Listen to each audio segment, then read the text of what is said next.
Hi, and welcome to episode 2 of the Pointy Sticks podcast. I'm your host, Anne-Marie, and I hope you enjoy joining me on my crafty and bookish adventures.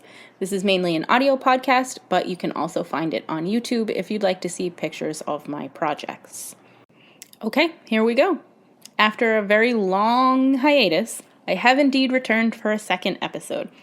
I hate to admit it, but imposter syndrome and a fair amount of work burnout severely delayed the recording of this episode. And then the longer I waited to record, the more overwhelmed I got about the idea of having to try to recap everything I had worked on, finished, read, so I just kept delaying the episode even longer. I've never been super fully on board with New Year's resolutions, but I do like to view the new year as a fresh start. So in an effort to dismantle the snowball effect that was happening, I'm just going to pretend like the rest of 2024 did not exist and start fresh with my current projects and books. I'm going to kind of try to keep this short and then build a routine around podcasting more regularly. I'm thinking maybe once or twice a month, depending on how much I have to share with you and how busy I am. But even with a fresh start, I do have some knitting and spinning to share with you, so let's get into it.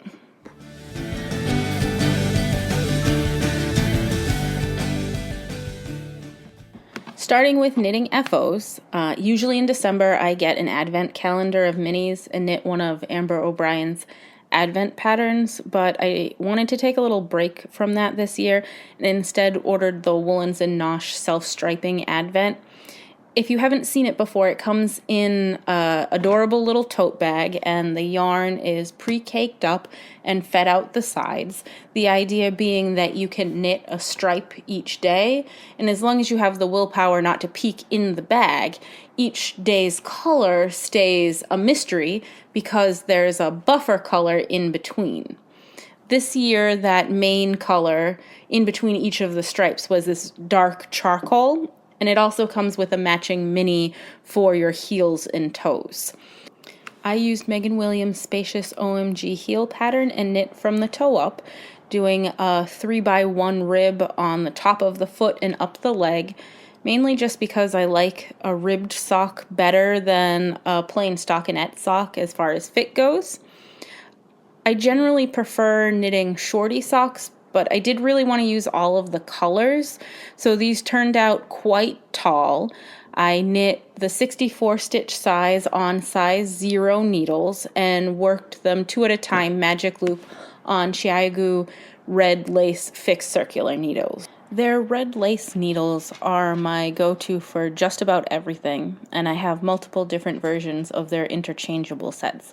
And I do love them all, but I prefer the fixed circulars for socks. For some reason, when I magic loop 2 at a time socks, I end up breaking the part where the cable connects to the needle on the tiny interchangeable needles. I think it has something to do with the way my palm rests on the join. It's not an issue with the fixed circulars though, so for anything below a 2, I generally use the fixed circulars. I'm not sure if I mentioned this in the first episode, but I am a very loose knitter and almost always have to go down 2 to 3 needle sizes to get gauge. So for me, most socks get knit on 0s or double 0s, and even triple 0s are not completely out of the realm of possibility. I do have fairly robust calves, so once I got past the ankle, I went up to a size 1 needle to have a little extra space. I am quite pleased with how these turned out, and I hope to be able to snag a kit again next year because this was the perfect amount of daily knitting during the holiday season. My only other December finish object was a hat for my husband, and this was a project that was mainly inspired by Lauren of the Knit Girls podcast. She's always telling us that in order to become a better spinner, you should knit with your hand spun, but in the past I have been a notoriously bad hoarder of my hand spun yarn. I always feel like I need that special project to use it and that it's precious, but I am trying to change that. So I knit a hat out of a skein of yarn I made from the Hello Yarn Fiber Club January 2024 paint by number colorway. It's a blend of targi, bamboo, viscose, tussa silk, and a variety of soft blues and greens and browns. And I spun it up on my Ashford e-spinner and then chain plied it. I picked out the top-down 2x2 hat pattern by Kevin Haggerty because I wanted something top-down so I could use up as much of the hand spun as possible without having to play yarn chicken for the crown decreases. I cast on using size 4 needles, the 128 stitch size. I do feel like it came out a touch too big, but Bill has been wearing it pretty often, so I'm deeming it a success. What I learned about my spinning is that my chain plying is not as bad as I thought it was. I did not think that I was great at chain plying, and it could certainly still use some work, but it's not nearly as terrible as I thought. What I do need to work on is the consistency of my singles. They're not awful, but chain ply does really call attention to spots where it's uneven, and I did have quite a few spots where it got too thick or too thin, where I know I should have stopped spinning, pulled back a little bit, and fixed it, but unless it broke, I just kept going. So I'm going to try to pay a bit more attention to that when I'm spinning in the future. As far as current works in progress go, I always feel like I get more accomplished when I only have 1 or 2 projects on the needles at a time. So after I cleared off all of my needles from last year, I decided I wanted to start working through of some of my long-term, what I refer to as knits and waiting.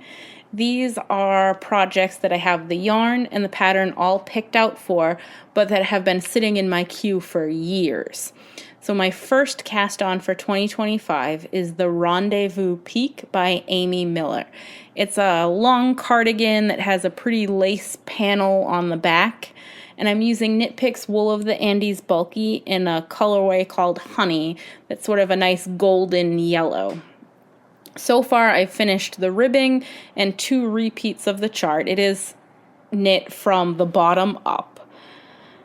I do want to note that this isn't the most size inclusive pattern. I'm making the largest size available, which has a finished bust measurement of 55 inches, but it does call for around 2 inches of positive ease.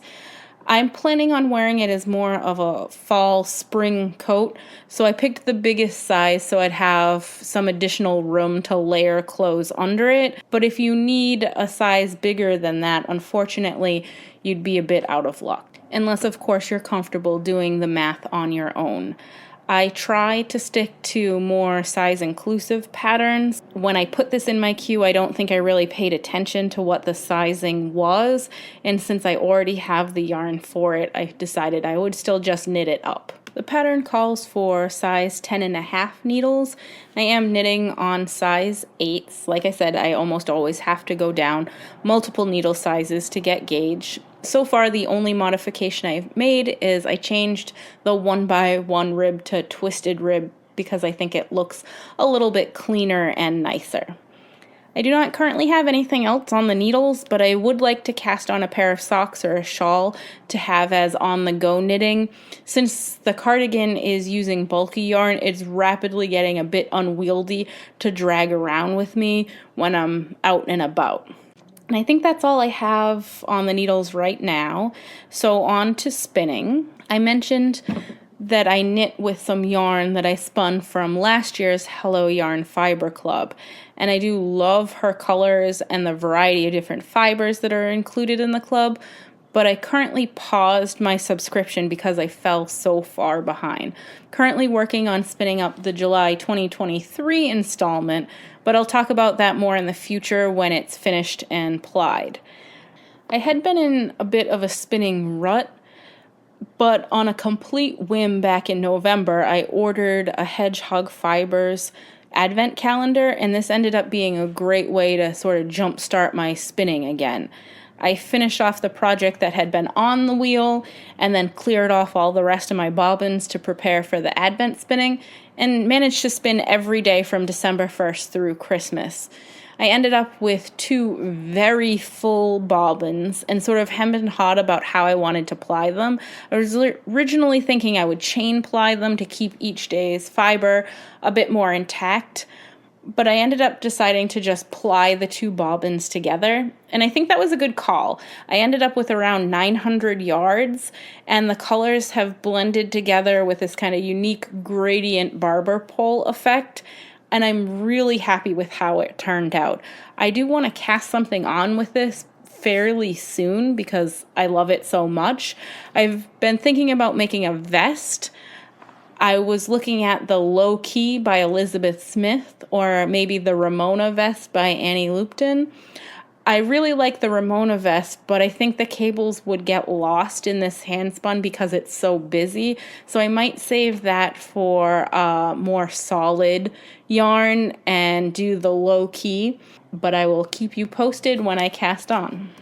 Unfortunately, I don't have any sewing to talk about in this episode, but I did print out a bunch of PDF patterns, so hopefully next time I can bring this segment back. That means we are on to books. My Shelf Indulgence book club on the Fable app is still going strong. We just started reading Wait by Gabrielle Burnham. It's a story about a recent college graduate that returns home to Nantucket after her mother suddenly disappears. I'm a little less than a third of the way into it and really enjoying it so far. If you'd like to join the club, I'll post a link in the show notes. We're always looking for more people to discuss books with. I am also currently reading House of Roots and Ruin, which is the second book in the Sisters of the Salt series, and listening to Wool, which is the first book in the Silo series. And I do have to admit that I got sucked into the hype train around Fourth Wing and read the first 2 books when they came out. I mean, who doesn't love a cranky dragon? So, in anticipation of the 3rd book being released at the end of the month, I've been listening to the graphic audio versions of the first 2 books to refresh my memory of what was happening in the series. I picked the graphic audio version because that happened to be what was available with no waiting list at my library. All of these books that I've talked about, I've checked out from the library using the Libby app, which is my preferred way to access both audiobooks and books to read on my Kindle. I do have to apologize if for this last little bit you hear some gnawing going on in the background. My dog Frankie has decided that this is the perfect time to sit next to me and chew on his Himalayan yak cheese chew. So I am not surrounded by rodents. It is just my dog having really excellent timing. If you have stuck through all of this with me, I want to thank you for listening to episode 2. I think that just about wraps things up. So, until next time, read books, be crafty, and drop your ahs.